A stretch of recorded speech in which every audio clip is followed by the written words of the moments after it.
All right, perhaps you've been in the store and you've been looking around for some yeast and to do some baking, and you're finding that there's no yeast. Didn't like my song, huh? No, here's the thing. When it comes to yeast, there isn't any because people are now making bread. Now, here's what we're finding about when it comes to yeast.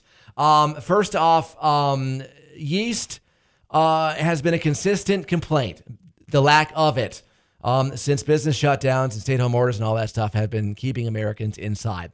And you've been buying all your dry goods and your canned goods and everything else too.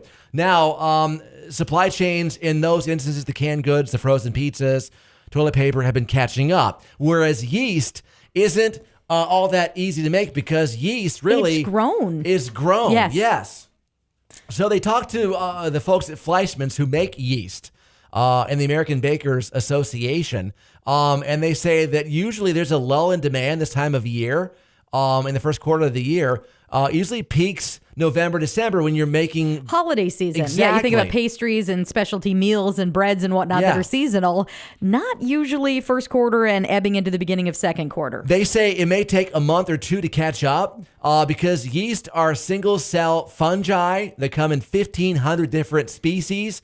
And we've been making bread and alcoholic beverages for 5,000 years. Thousands of years, yes.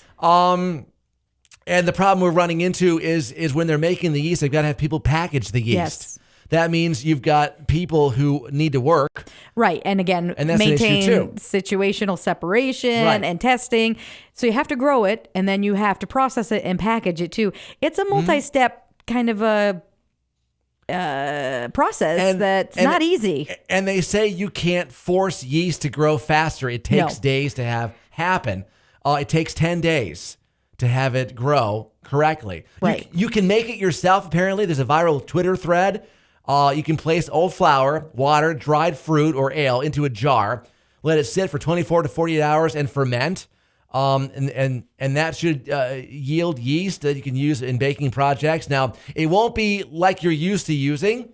It'll be functional, but it won't have the same consistency and texture. Kind of bubbly. You'll have unusual flavors with your bread, even some air pockets too. It may take a little bit longer to have that dough rise.